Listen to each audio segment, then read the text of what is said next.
puts it on our YouTube channel. So if you ever see a good presentation and want to go back and look at it, check out our YouTube channel, and you should be able to see past presentations. So that's kind of fun. Do we have anybody here for the first time? First time 1 million cups? Yeah. Where did you guys hear about 1 million cups? From a friend? Cool. Cool, cool. Glad you're here. Back here, there's somebody? Yeah. Okay, same friend. Do you know these guys? Okay, oh good. You came to support the presenters. Okay, cool. Well, it's a great presentation. Oh yeah. Someone from Mongolia has come just for this presentation. You are our longest distance supporter, so thank you for coming. It's a great program sponsored by the Kauffman Foundation out of Kansas City, and there's 80 plus of these meetings going on all over the country, all Wednesday morning at 9 a.m. So if you hear something you like, feel free to tweet about it, hashtag 1MC or 1MC Pro for Provo, and people all over the country will be able to see what you're tweeting and checking that hashtag. So it's fun to be part of that larger community. Yeah. Is there a network that connects all those together that you can tap into? So you can check that hashtag and see all the different presentations that are going on throughout the country. Also, if you come present here, you can pretty easily, we can just send your application to other cities where there's a 1 million cups meeting going on, and then you can go network with those communities as well. So yeah, there is a way to kind of tie in to all the other communities that do a 1 million cups meeting. So, well, great. Happy to have everybody here, and we're just going to go ahead and get kicked off, and let's go ahead and welcome Xion up.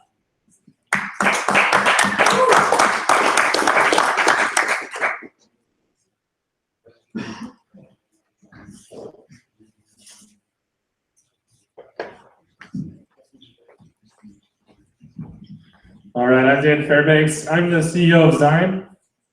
I wanted to start off actually with a quick audience poll. So how many of you shop on Amazon? Raise your hand. Yeah, like everybody, right?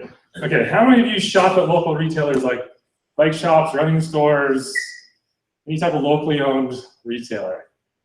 Okay, still kind of mostly everybody. How many of you wish shopping local retailers online was as good and as easy as shopping Amazon? Yeah, okay. That's what I thought. So that's a big consumer problem, actually. Shopping local retailers online kind of sucks. They're typically hard to find online. If you do find them, their websites are bad, or they're not there at all. And if you actually do buy something from a local retailer, the shipping can be slow, or you just don't feel secure about it, right? The solution to that would be to have something that combines the best of shopping locally, because there's a reason you shop locally, with the convenience of shopping a good online shopping experience. So what that would look like for starters, faster shipping.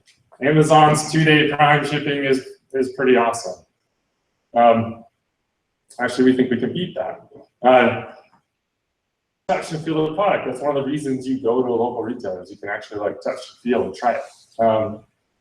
And then you get easy access to product experts, something you still don't get on Amazon very well. And really, if you, the solution is what I'm saying it is, it's actually better than Amazon. There's also a huge retailer problem. And to get into that, I want to tell a bit of story, background on myself. So in 2010, I opened my own running store. This is up in Seattle. And I ran that for a little while, and I opened a second one.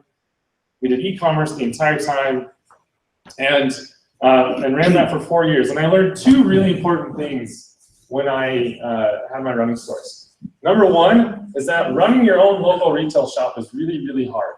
And it takes a lot of your time, and the owner is heavily, heavily involved.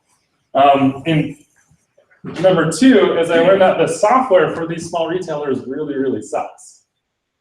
it to be, and never all worked together, and it was super disappointing. So that was a strong pain point, and so when I closed my stores, I actually wanted to go out and validate that with other retailers, and I did. And I went out and I talked to other retailers. Is this the same pain points that you're having? Do you hate your software? Do you wish you could do e-commerce, but a lot easier? And the number one answer I got for why they weren't doing e-commerce, or if they were, what the problems were, is that they didn't have enough time. They wanted to be online. They desperately wanted to have a good e-commerce solution. They didn't have time to either do it well if they're already doing it, or to do it at all. Most don't do it. I mean, it's like 8% of small retailers actually have an e-commerce. And so that was a massive problem for them. They all wanted it. They knew that they actually had to play. Like, they needed to be a player in the game. They needed to be online. And so the solution for that is really making e-commerce just crazy, crazy simple and easy for the small retailers. So you do that a couple ways. One, we have the database of products. That way they don't have to actually go and create every single product, add every picture, add every description, categorize it, all that stuff. It's just a lot of work. And we just make it that much easier by having the database. We take care of SEO and SEM. They don't know how to do that. That's also a huge knowledge base to understand how to do that. And that's a tricky thing. Our solution is a marketplace. When you put all of these stores together in one place and aggregate it, it's a better and easier shopping experience. It drives more traffic. It's the reason that there's a food court in the mall, because when you put all the food places together, they actually all do better. And for the retailer, they don't have to worry about managing e-templates or code or anything like that. And then we offer on-demand shipping. So we partnered with a local company here in Utah called Pigeon Ship to do same-day and next-day shipping, and I'm convincing, and so far so good, signed up with us to do free next-day shipping for anything over $100, which is better than Amazon. So here's the demo. So when a user comes to our homepage, there's two sides of this demo. There's the user consumer side and then the retailer side. So the consumer side, someone comes to our homepage and they're looking for a bike. They search for the Trek Remedy. They get the search results page. They go to this first search result. They get this really nice, clean product page. And what's really neat and different about Xion is, instead of just getting a buy button like you do on Amazon, even when you're buying from a bunch of sellers, it's just the one at the top that you click on. But this isn't like that. It's actually localized. So you get a list of retailers by how close they are to you. So we know where you are, we know where they are, and here's the list of retailers that have that item, if they have it in stock, what they're selling it for, and you can buy it right there. For something like a bike, we actually expect you to just go to the store, because you're gonna wanna try it, and it's 4 miles away, you might as well. And that's actually a win for us. What's also great is you can go to each retailer's page, and each retailer gets their own e-commerce site on our site. When you're on the retailer's homepage on our site, you are just shopping this retailer now. When you click on a product page, you just get a buy button, knowing that you're shopping from them. You're searching their inventory, their products. And the retailers love this because they get their own, they can promote this to their own customers. And it's really easy for them to use. So signing up is like signing up for Facebook for these retailers. It's just out their store name, phone number, address. We just make it as easy as possible. And add a logo.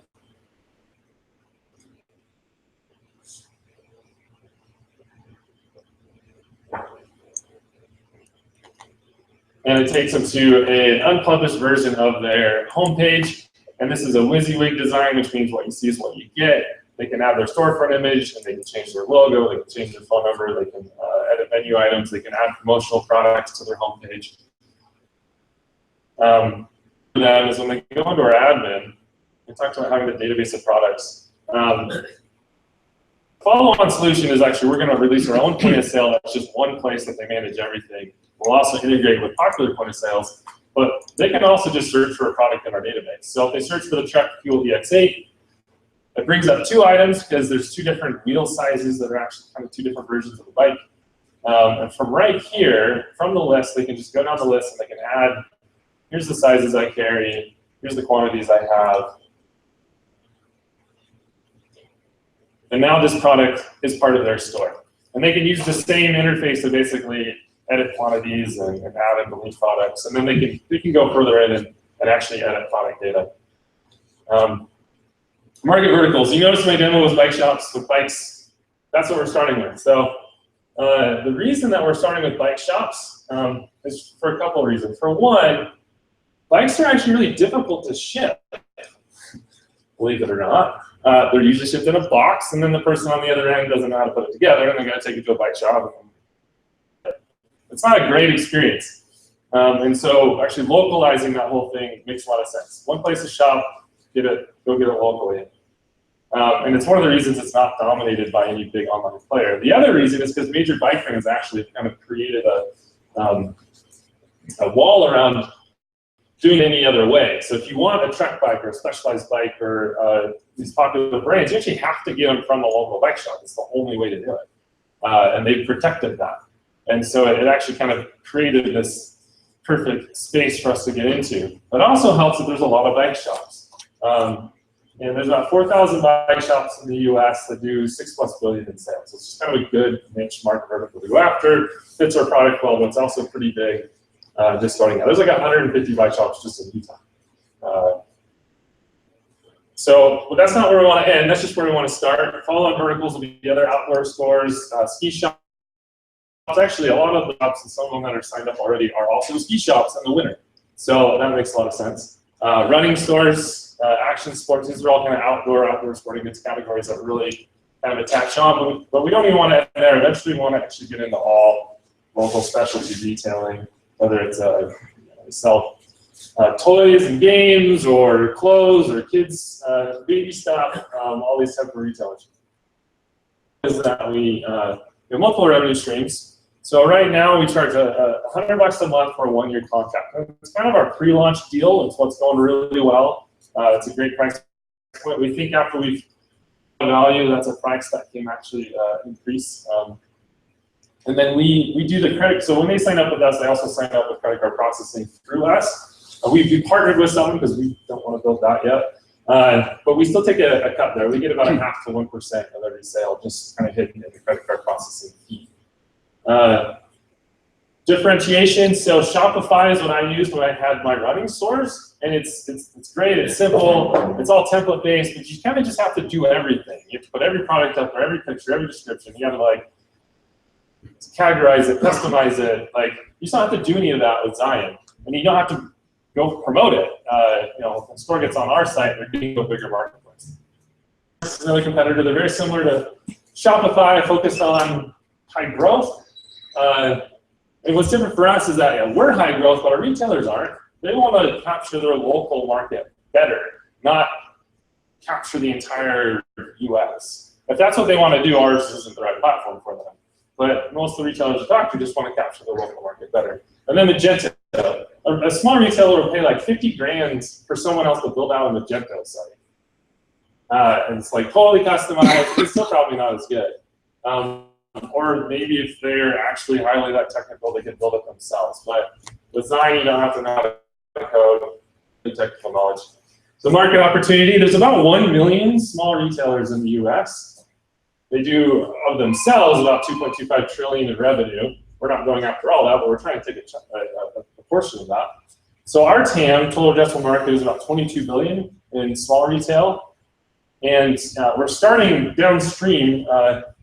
You think of disruptive innovations. We're starting kind of in an underserved market, and if we move up market into all of retail, then it's closer to a $45 billion TAM, and that's at the $100 a month price point. Changing our kind of starting point, so that could actually be quite a bit higher. This is the team. I've introduced myself. Robert Ivy joined me back in January as the CTO, and he's just been incredible. We both work with each other. Brian Jackson, he joined us recently, helping with operations and sales. Traction, so we have 16 customers signed on and paid. We have over $5,700 in pre-sales, money we've received from those customers. 25% success rate in actually closing and getting people to buy in for once we've actually get to a yes or a no. And when we get a no, it's always soft. It's always, this is great, keep me up to date, you know, maybe when you've got the point of sale release, like that'll be a good time for me, or some other thing. I always are interested, but maybe it's not right away.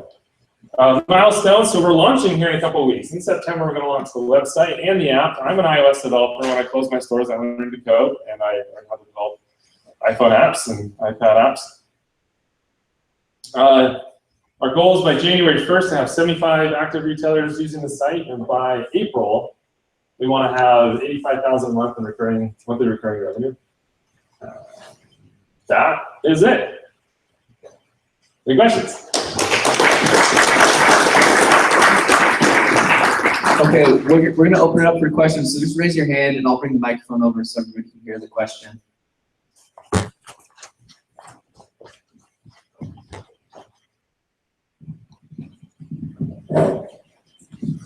I like your idea. I stepped out for a minute, but you may have already said this. What do you charge if someone signs up for retail? What do they pay? Yeah, I did.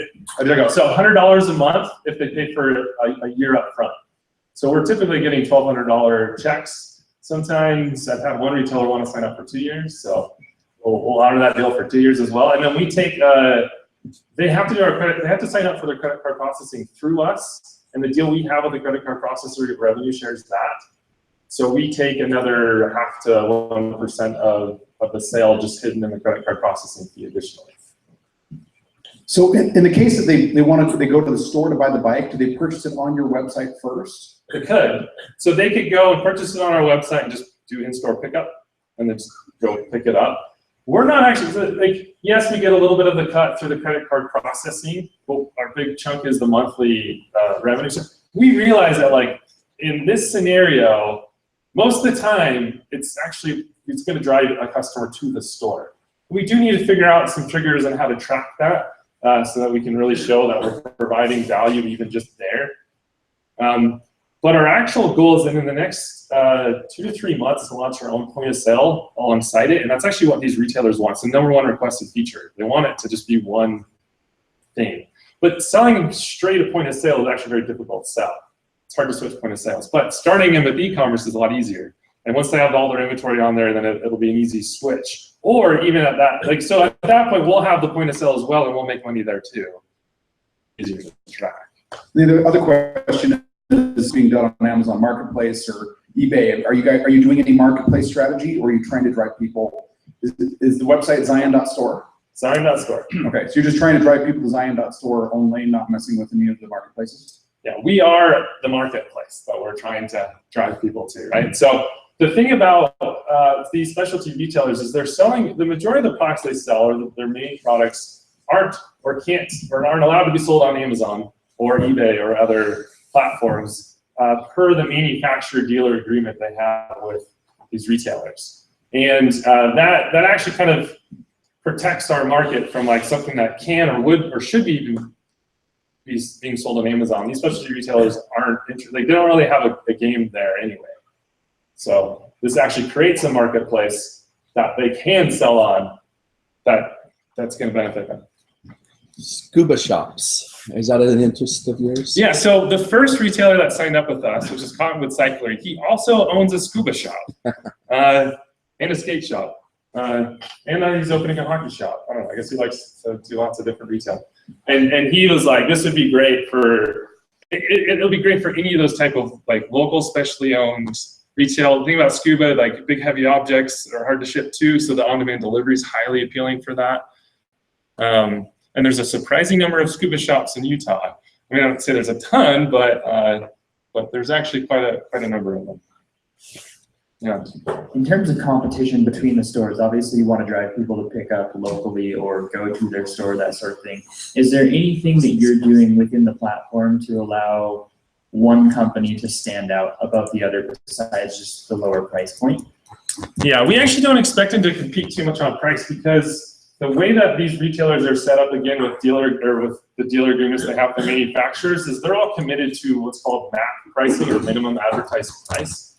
To actually, like, so it's not going to be a price war for the majority of products. So just, you brought that up, so I wanted to get. The other thing is that, like, it's defaulted that when you end up on a product page that it's about, the one on top is the one closest to you, right? That's how it's set up now, and that's how it's planned to be. But that doesn't mean as we roll out the platform into the future that we can't have a paid spot above that. And that would be another great additional way to make some revenue is like, look, you want to be promoted, make sure that like if anyone's searching that product within 100 miles of you, but you want to make sure you're on top, like you pay for that, right? I mean, that's what Google does. Like, Yeah. Why wouldn't we do that too, of course? Totally. And then I figure because your price point is higher than Shopify, for example. So Shopify, I think there's a lowest plan for like $9.99 a month. Obviously, there's some value add. The individual retailers don't have to do as much work. A lot of the work is done for them. Are you including any sort of promotion, or I guess how are you going to get people to Xion.store to buy instead of just going to the store or going to some other store or wherever it may be? I guess marketing. Are you including some sort of service in that $100 to promote them? Yes is the answer to that question, but at $100 a month, you can't do a ton. We don't have like a ton of extra money to spend there. What's interesting is that $100 a month, the pain we're solving isn't driving extra traffic and sales through the website. It's actually just getting them in the game. Site that's easy to use. They're not using Shopify right now because it's not easy enough to use. And so, like, again, but like if we can actually drive really great traffic, and we will do that. And here's my additional slide to talk about that. Like that's going to be just kind of a game changer. Like everyone will want to be on our service. The number one thing we're going to do when we start is actually get our own retailers to promote it to their own customers. They have email lists. Their customers come to their store. We can stick up stuff in their store to promote it. They actually can drive a lot of that traffic themselves for their own customers. Their own customers know where to shop them. We're starting out with bike shops. We can do a lot of guerrilla marketing down at cycling events and things like that. We're out there kind of getting our name out there for those type of consumers who should be shopping on this platform. But the long end game for what we think will be how people find us is SEO and SEO. We actually like buy the search terms for the Trek Remedy bike. We'll rank for that and then send that to our page and actually pay for that. We'll always do at least a little bit of that, right? And I've talked to retailers about like options where they can pay extra for additional marketing that we can maybe make money on. It's a little bit trickier because I don't want to like individualize it to everybody. So we're like, it's kind of like a work in progress and how we're gonna sort that out. So this kind of segues into the question I had. You listed, Shopify and BigCommerce and Magento, which really would give them all their own store and domain. Whereas if they purchase from you and go on yours, they don't have their own domain. Their Xion store / and also it's very easy for them to have their competitors switch to their competitor sites. Are you giving them a unique website that nobody will leave to go someplace else as well, or is it really easy? If I find their website, I actually have, with one click, all of their competitor websites. So, it robs from their web presence. Yes, yeah. So to answer your question, we can actually CNAME their URL to their store on our site. So like cottonwoodcycling.com, once we launch, like right now he just has kind of a whatever website up there that doesn't do e-commerce. But when we launch, he's going to then have that forward to Xion.store /cottonwoodcyclery. So that becomes his website. And now with one click of mouse, all So- his competitors are now on his website. yeah, I mean, so that's a cost-benefit analysis that the conversation I had with them. And they're like, well, I'm on the same site as my competitors. I'm like, and it's the answer that I kind of gave earlier is that like there's a reason that there's a food court in the mall, or that there's a mall, right? You're also in the same place as your competitors, but it actually benefits everybody. In business terms, it's called a positive externality. When you put it all together in one place, actually everyone benefits. They did studies on hot dog stands in New York City. So you put a hot dog stand on the corner in New York City, it does X number of dollars. But if you stick one on the opposite corner, that first one does even better. And that second one does better than if it was alone. If you put a third one on the other corner, all three of them do better. And there's this positive, you aggregate it, and it actually is better for them. Now, some are worried about it. Like some retailers go, I don't know, like I don't want to be losing sales to my competitors because they're using it on our site and then they can shop them. It's like that's the risk you take, but really the benefits outweigh the cost of that. Have you thought about integrating like Google reviews and pulling those in and putting them on your site so that way instead of just having location and price, they can see, okay, has a 5-star rating from 20 customers or whatever. For the store itself? Yeah. Yeah, I mean, we could pull it from Google or Yelp. We'll probably have our own mechanism so that we can get those individually. In fact, we might, because we want to control certain things like making sure retailers keep their products up to date and for inventory and stuff, has their own set of reviews. And if we have our own, then we can put in triggers where if like retailers are getting, they're not keeping their products up to date, customers complaining about that, they're not following our policies, we can basically like knock them down and as a retailer that gets lower stars or whatever, in addition to the customer reviews. So yeah, we're not launching that with the MVP, but it would be pretty easy to do a very first of these pull in the Google reviews. Oh, let's go here and then I'll do last question. You go. Wouldn't it be, you're planning on building out a POS system? Isn't it easier to just partner with someone that already has that all built out? No, because their systems still aren't that good. And honestly, they want, the retailer really wants one system, not two. Because if you have two systems, you really have two inventory systems that have to talk to each other, and problems happen there. I mean, the data is structured differently in two different systems. You're supposed to get them to talk to each other. They prefer it just be one clean system, and frankly, like I've used some of the most popular point of sale systems that are out there, and they still are not what I would want. There's some new ones that are good, like Vend is a better version of that. And, maybe we partner with them. It seems like a good idea, but frankly, it won't be that hard to build our own. And it's for the retailer, it's a higher value if it's one solution. I agree. Awesome. Well, last question. What can we as the 1 Million Cups community do for you? So 3 things. We're launching in a couple of weeks, and anyone who wants to be like an early beta customer, especially if you are someone like in the market to shop bikes, or you're shopping for bikes for your kids or something like that,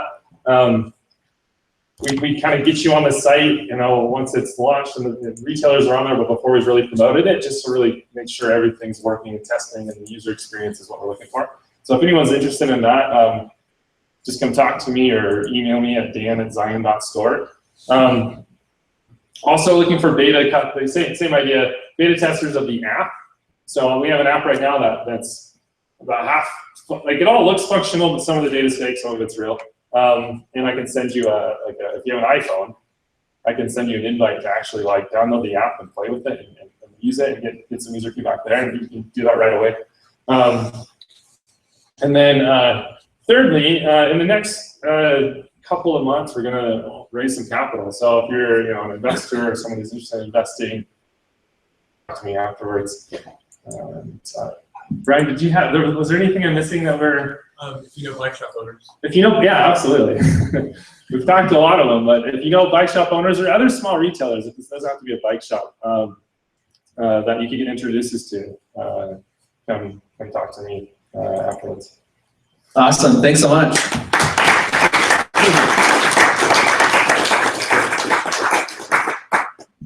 Here's your 1 million cups. Okay, if you guys just want to come get set up, and we'll give you announcements. John, do you want to come? So John Richard with Startup Ignition this Monday. Cohort 5 is starting. Last night in this very room, we ended Cohort 4 and had a great alumni reunion with about 100 people in attendance. It was really fun with a bunch of people that help startups around the room and stuff. So we have a fun community building. If you want to be part of Startup Ignition and really get trained on what to do and what not to do as a startup entrepreneur, we're starting this Monday with Cohort 5. Thanks. Go to startupignition.com. Thank you. Nicole, why don't you come up? And then Greg, you can come. We'll do your write-up. I'm Nicole with Big Door, and we host product hunt meetups every month. And we have one tomorrow in Salt Lake at Church and State from noon to 1. And it's basically like a mini trade show, so you get to come play with products, give feedback, network. There's free pizza, So tomorrow we're featuring J Sports, Greenway Smoothies, Wavio, Torch Paddles, Close Guitars, and True Spring. So come, bring friends, and you can RSVP at bigdoornetwork.com. Just click on news. So I'd love to have you. Thank you. Thanks. My name is Greg Jones. I'm an attorney. I'm a partner at the law firm of Tech Law Ventures in Lehigh. I just met Anders a few weeks ago, and he told me what all is going on with startup building. I asked if there's something we can do to help. And after having discussions with him on Tuesday, September 13th at 7 p.m., we're going to have a legal workshop for startups. This workshop is going to focus on, the title we gave it is, if you have problems with your startup, don't lose your house. And so this is just about choosing a good structure for your business, then maintaining it to make sure that you're protecting your personal assets from any risk you're taking on from doing a startup. So that's September 13th at 7 p.m. But how much does that cost? It's, no charge, no charge. And all those announcements, if you guys just want to send me a link or anything like that, we can just put them on the 1 Million Cups Facebook page. And then if you're interested in those, check our Facebook page. You can find links to RSVP for the different events there. Okay, well, just a couple of quick shout outs to our different sponsors. Deseret First for the microphone sponsorship, Foxtail Marketing for the breakfast, and then Creole Brew for the Creole Brew. So thanks to all our sponsors that help make this a great event. And we're gonna go ahead and turn the time over to Backyard Ladies. Let's welcome them with a round of applause.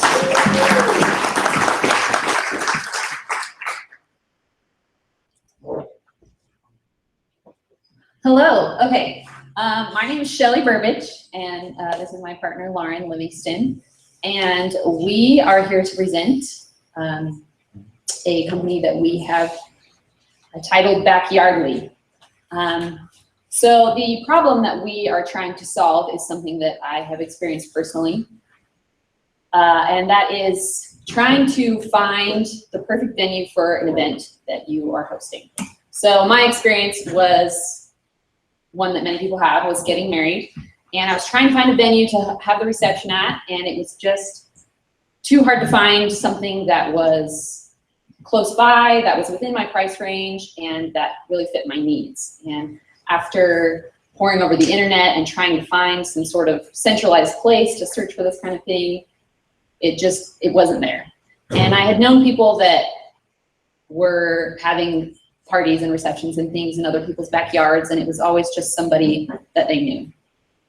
And so if you don't know the right people, you can't really have your event in a space that works for you.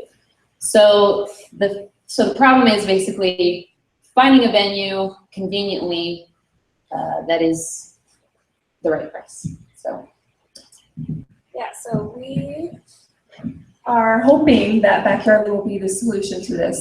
So Backyardly is a website that we've been working on where users can post their privately owned venues for other users to browse through and rent out for their events. So their privately owned venues could be anything from a backyard to an actual venue location to a cabin or a barn or even a home theater, something like that. And the events that people could rent out these venues for could be anything from to a high school reunion or yeah, maybe even a wedding reception like Shelly was talking about. So what we're trying to do here is very similar to what companies like TaskRabbit and Uber and Airbnb have done. Airbnb probably being the most similar to what we're trying to do. So we're trying to capitalize on a sharing economy. So essentially what we're trying to do is give people a chance to take advantage of resources they already own, so their backyards and their venues, to make a little money. And in turn, it benefits other users who are looking for a way to easily search for venues that meet their criteria. So when users post their venue, they can set the deposit price, the price per hour that they want, the dates available, with all the different features that their space has. So for example, a pool, fountain in the backyard, that kind of thing. And users will be able to search for venues that meet the criteria they're looking for. So in order to kind of design the product that we had in mind, we thought up a couple different personas of people that might use a product like this. This is one example of someone who would be on the renting end. Someone that is a college student, she's in her 20s, and she is pretty familiar with technology, uses her phone a lot, and she's used similar sites to something like Backyardly, as in Airbnb or Uber and things like that.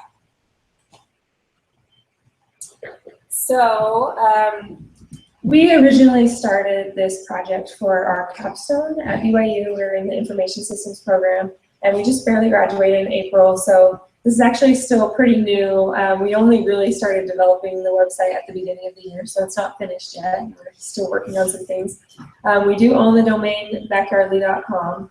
The website isn't online yet, but we did want to show you some screenshots of what it looks like so far. So this is the homepage. Our tagline that we kind of are going with is "Your event hosted by the neighbors you just haven't met yet."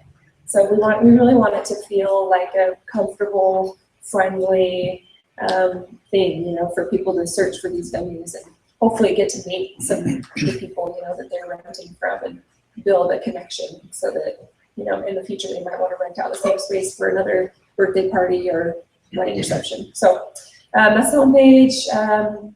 So this is an example of the page where you would be able to post your venue. So you can set your cancellation policy here, your dates available, photos of the venue. And we do require the photos, you know, so that, you know, that people, when they see photos of both the venue owner and the space, it'll make them more comfortable and more likely to reserve the venue. And then here's the page for browsing through the venue. So you can see you can search for a certain mile radius around you or different features that the venue has. And yeah, so you can also set favorites so you can save them in the future. Yeah, so so there's a lot of different use cases that we thought of for something that people might use this website for.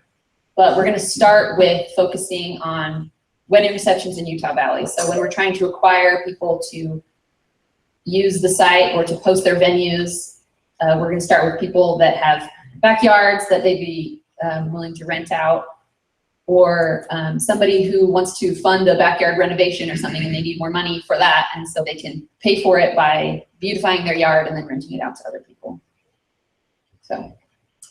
yeah. So yeah. Questions. Yeah. Two questions. Let me give you the microphone Can we here. get a clap for that? Yeah, let's clap.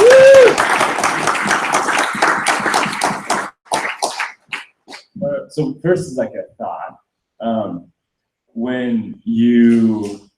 I can see like a lot of people wanting to get on this, and so, but a lot of people already have like Airbnb accounts, and so if there's a way to just link the Airbnb account to your site, so that way they could just quickly, like, I know like my parents do Airbnb, and like they take photos and everything, and it's just like a long process to make it look good, and so if they could just like quickly bring it over to your site, I think that'd be very effective. The second thing is, what would stop Airbnb, or how would you deal with them just advertising events as well as regular real estate vacation?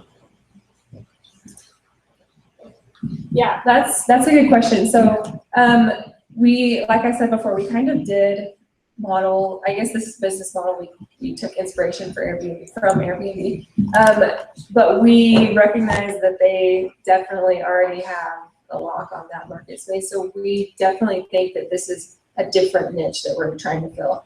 And as well, I guess as far as stopping Airbnb from capitalizing on what we're trying to do, I don't know if you have anything out of this too, but I feel like it's two very different market segments. In ours, we're not going to let it turn into something where, you know, you're renting a cabin out for a whole, you know, for a whole week to just stay at. This is mostly just for events to, I don't know if you can do that. Yeah. So hosting an event is very different than going on a trip. You know, when you're booking a place to stay, basically you just want to show up and have everything ready for you and stay there. When you're planning an event, there's a lot of other things that have to go into it. So as part of the product, once we finish our minimum viable product, we are gonna include some links or advertisements to local vendors that are close to the venues that you're searching, so that you can find a bakery or a place that has decorations or chairs or things that you can rent for the event, so that will include other vendors along with just the venue space. So rather than just having, here's some venues, pick one, it'll be specific to planning events and helping the users have kind of a one-stop shop for finding all of the things that they need for that. So there's been several people over the last 3-4 years that have tried Airbnb for event venues. That's kind of what it's called. So have you researched all the competitors and things that have happened over the last 4 years and learned from them their weaknesses and strengths and things? If not, I can share a lot with you. But TechCrunch, for instance, a year ago announced the company got 1.4 million in funding to do this. And so I really like your idea, and I think there's great, you're gonna have to grassroots it and start with weddings in Utah is really interesting. I might go to Silicon Valley just so that you get buzz, and because people there will pay more for things too, and they're used to using this type of thing. So you might want to choose 2 markets to start in, but I think you really need to research and learn from the ones that have started and failed in the past, because there's been some real efforts to this. And I do believe there's space for somebody to do it other than Airbnb, who does have a subcategory for this. But I think it's good, but you really, really need to be experts on why every single one in the past has failed. Yeah, we've definitely done research about current competitors, but we haven't actually looked into other people that have failed, because that information is a little bit harder to find than the current business. Okay. So we would love to, hear from anyone that has information. I'll get your email and send you Yes, some stuff. that'd be great, thank you. I think one of the things we noticed is that competitors that we have seen, it's just not easy to use. They required a fee for users to post their venues, or it seemed really complicated, at least the ones that I saw. So we're just trying to really make this a streamlined, easy process for users to post their venues and to find them. So my first thought was that I have, like, my mother-in-law's house has this beautiful backyard with like 2 pergolas and like all that stuff. I'm like, oh, it'd be a perfect venue for that. But I'm thinking my mother-in-law, and I'm like, I don't know if she'd be interested. She's not the type of person who uses Airbnb. I mean, she has, I guess, once when traveling Europe, but like if she would want to do that, or if she wouldn't, I don't know. So my question is really just like, what type of validation have you done for on the supply side of actually these venues, that they would do it, and what price points would make sense, and whether or not they'd offer, like, do they need to offer like extras like tables and chairs, or is that something that the other people have to coordinate? There's a couple questions there, but yeah. Yeah, so this is kind of a unique situation because we did this for a school project. We had to build something, right? So we came up with this concept and we created it. And one of the things that we are missing is that product validation. So one of the things that we are looking for is people who have spaces that are rentable, I guess, that we can go and interview and find out the answers to those questions. So we definitely have plans to do that validation, but we have not done it yet. I think along that line is also the risk management side of this, because again, his mother-in-law does go over the edge and lists her backyard on it. What happens if someone has a drunken brawl and trashes the backyard? That's a challenge that Airbnb and Uber and they've all had to deal with. What have you guys thought through on that side, and how are you going to approach that as you're validating your product, your supply side? So yeah, that's an excellent question. That's something that we have actually fret over a lot, is the liability of having other people rent your space. We also have plans to meet with lawyers and come up with really solid terms and conditions of use to make sure that the liability is shifted to the renters and the people renting out their space. But we've also thought about, well, what if that makes the renter nervous, right? What if it makes me nervous to let somebody else use my yard and have it be trashed at the end? So we've decided to, when we're doing that validation and asking if it would make people more comfortable, if they would be able to say, okay, I can pick a security deposit kind of thing that says you pay this amount up front, and if you leave my backyard as it was or close to as it was, then I'll give you that money back.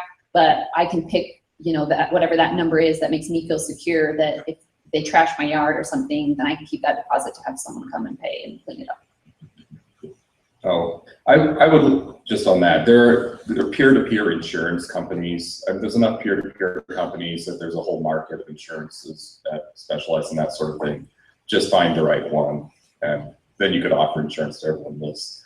But my question is do you have a marketing strategy to get people on your platform? Because I mean, anybody can build a website. I mean, that's really what this is going to come down to, like a concrete way to get both sides on the platform.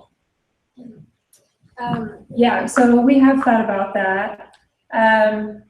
So we mostly, kind of as Shelley mentioned, all the research we've done has just been through talking to people that we know that have said, oh yeah, if something like that existed, of course we want to use it, you know.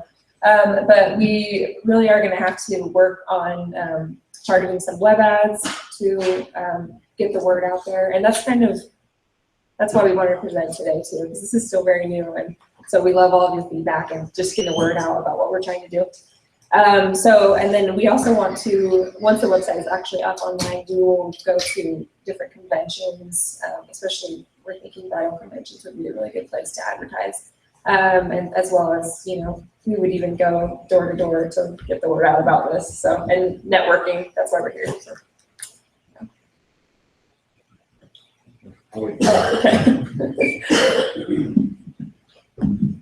So, I know a lot of people, I mean, specifically for events and wedding receptions and things, parking becomes an issue. And if you're targeting people with backyards, I know that there's some people that can handle a lot of parking, but obviously different wedding receptions are going to be different sizes and things. And how are you going to manage the parking aspect and not making all of the neighbors mad? Because normally, like somebody that would consistently have people coming over and parking and having a big customer stream has to have a business license in Utah and get the permission from all of their neighbors. And so how are you going to manage that?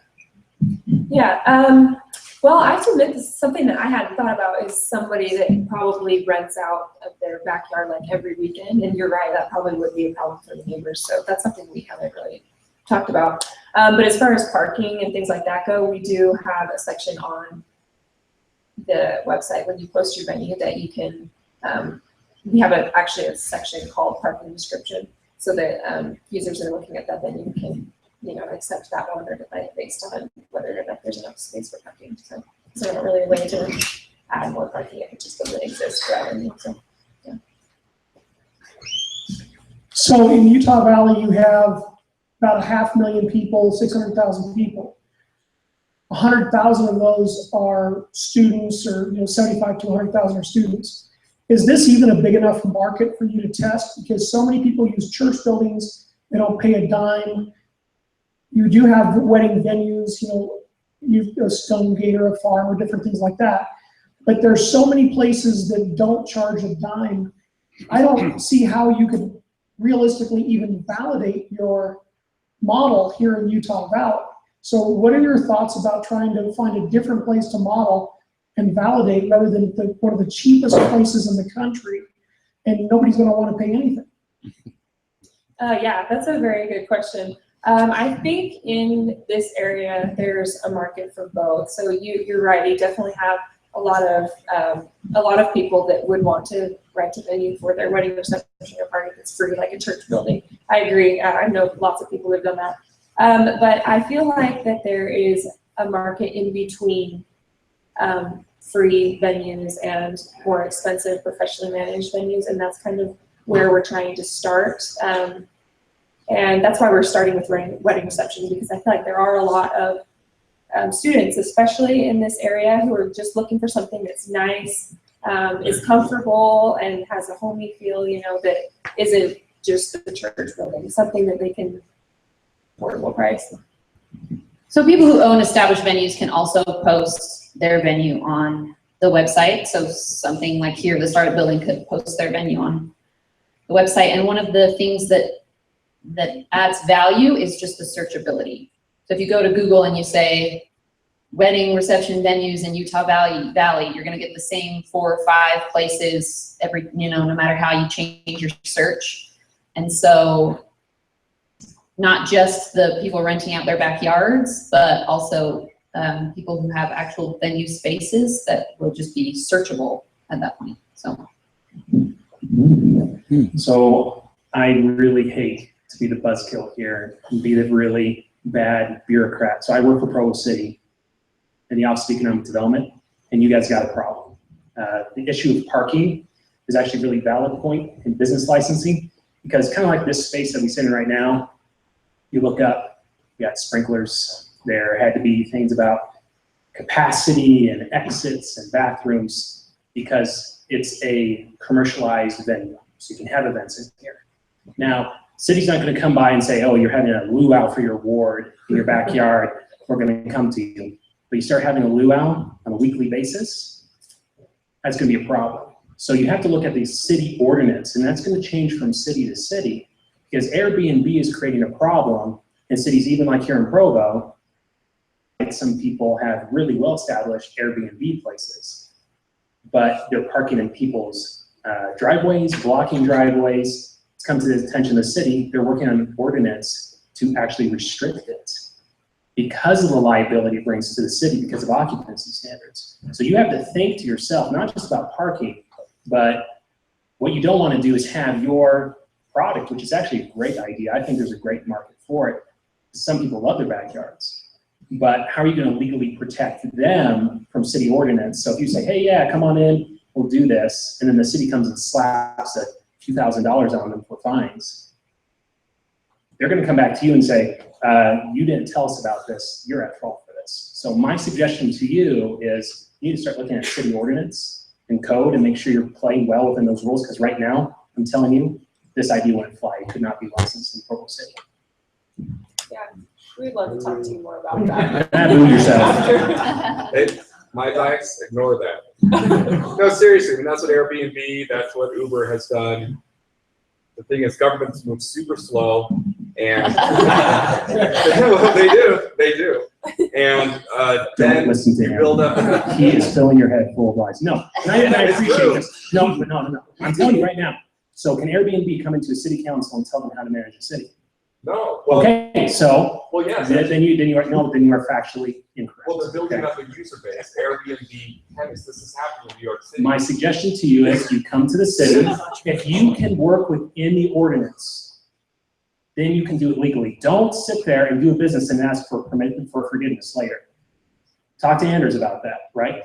When Anders looked at this building with the city, because it was such a unique use, not unusual, very unique. And so we had to look at our code and we said, you know what, hey, yeah, Provo City could use something like this. Could Provo City use something like this? Yes, because the city's not here to diminish commerce. If anything, we want to build it. We want to help entrepreneurs. But if an entrepreneur comes in and says, hey, well, I already have something established, so change your code. They're not going to do that. They're going to say, no, work with us. If the code is outdated, let us look at the code. Let's look at ordinance. Let's change it. And that's what we had to do with the startup building to say, well, there's a lot of issues here. And the city actually partnered with the Taylor family to make a lot of this possible. So do not, I repeat, do not go on your own way and just say, I'm going to ignore code, I'm going to ignore ordinance, and I'm going to piss off a lot of neighbors, because then they're going to call their council members and they're going to come right back to you and they're going to shut you down. And then you have to look at it saying, okay, now I have to react.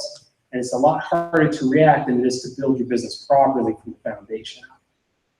That might even add to what John was saying about making sure that we are not doing things that cause other businesses to fail. So it, could be possible that someone else who tried this thing in the past were shut down by laws and regulations and stuff. So we definitely want to avoid that. This is good. This has got some of the best discussion going on. We love it. The 1 million cups presentations we've had. And 2-minute rebuttal. Go. The same thing happened in New York City to Airbnb. And what happened is the Airbnb managers, they got enough of them that they became a voice within the city government and lobbied the city government to change ordinances in favor of Airbnb, whereas neighbors and buildings were fighting against them. But they have enough of voice. Same thing with Uber versus taxi unions and city regulations on limousine services. The Airbnb drivers became advocates in the city government to change the regulations in their favor. The problem with that argument right now is it's already been done, and Provo City knows that that's been done. So they're having conversations constantly about, all right, how to deal with the sharing economy. So you've lost the element of surprise that Airbnb and Uber had. Yeah. Right. Then you are gonna have to face up to the challenges of legal, and you're certainly not big enough to go arguing against cities. Well, if you argue with cities, Fighting against if you fight cities, you're just not gonna you're just gonna be dead. You're gonna be dead. I'd recommend a middle ground. There is a middle ground. Find cities or unincorporated areas and target those to prove your model. Then this whole argument here, if you can find a solution to that, is a competitive advantage. So, but you don't want to invest in finding and establishing and curing that competitive advantage if the market doesn't work. So find some unincorporated areas or some areas that might be more tolerant, maybe a larger property or space around it, like an Elk Ridge or Mapleton or something of that. And they might have some nice venues as well. So target some place that's unincorporated that doesn't have the city issues, and then go talk to the city and find out exactly what you could do to help mitigate issues and get their blessing. And then you have a competitive advantage. Awesome, thank you. All right, well, I think this has been great. Lots of good ideas thrown around here that'll be great for you guys to think about. But what can we as a 1 Million Cups community do for you? Well, I feel like there are probably more things that went unsaid that people would like to share with us. So we actually are looking for feedback and that would want to have events in their yard or a space that they own, or even if they don't, somebody that would be willing to, if they had, or if they have a beautiful space, we can find out why they don't want to rent it out, or so to see if we can fix those issues. So if you want to give us some feedback, or if you know somebody that we could maybe interview, those are the two biggest things that we're looking for. So we just set up a Facebook page last night, so it's got 2 posts on it, 2 links, one for general feedback and one for a survey for people who are interested in using something like this. Sorry, yes. Go, yeah. Yeah, well, I just wanted to thank you for all your feedback. And so this is something we were really looking for. Obviously, you can tell this is very new. We're just out of college, and all this project has been really up to this point is programming. So we love all of the business help. So yeah, we would love to hear your feedback on that link on the Facebook page. One of the things that we've noticed too is that kind of one of our hurdles has been that all of the feedback we've gotten from people that we've talked to, which has been mostly family and friends, is that, yeah, we love it, this seems like a great idea, but we don't know if it's biased because they don't want to hurt our feelings or whatever. So we want to hear your honest and blunt criticisms of this. So thank you so much for letting us come.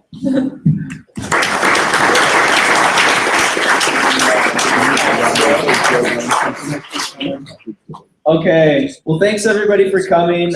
Stick around, it's a good chance to network and talk to people. And I'm just gonna invite Rocky up real quick to get the networking started off. He's looking for some specific types of people, and I'll let him explain. Thank you. My name is Rocky Whittam. Company name is Current Motor Company. We design practical electric vehicles for fleets and for on-base military, things like that. They're half and 3/4 ton trucks, vans, and taxis. A spin-off from that is I designed a system that actually connects with the system to update 911 emergency systems across the country to accept different lines of communications. In doing that, I've developed 3 different products in different industries that will use that technology. One of them is a product that will help women, especially on campuses, to avoid sexual assaults. Second is a home defense and concealed carry pistol that will reduce collateral damage. And the third is a high-end auto alarm system that will almost 99% guarantee your vehicle will not be stolen. So what I'm looking for is a strategic partner who can come in, because I have been trying to do this for quite a while now, and I am not a businessman. I don't want to be a businessman. I hate business. I design, I build, I can build anything you want, but I can't sell it. So I need a strategic partner who would come in and basically understand licensing agreements, pay business, can bring in some money, or be an investor. That I need that person, and we need to stop the sexual assaults on women that is happening twice by the time I've been talking here, so across the country. So anyway, I need some help, so if you can help me, let me know. Thank you very much. Awesome, thank you. All right, thanks everybody for coming. Stick around, and we'll see you next week. Did you see my new website? When I was in Tahoe. I need to check it out. You got it all set up? No, yeah, they built me a new website when I was in Tahoe. I got a new logo.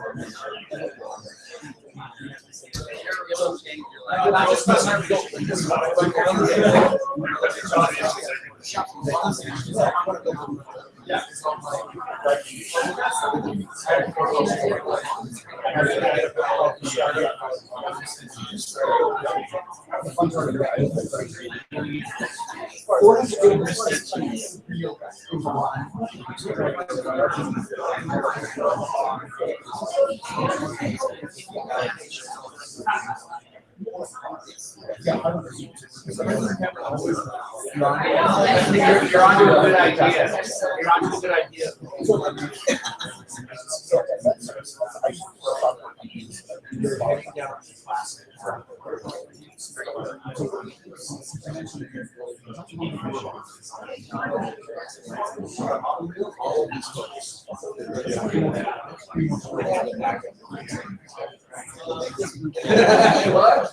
It's been 3 years,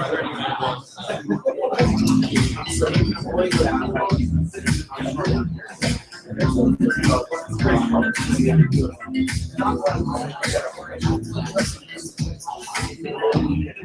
minutes.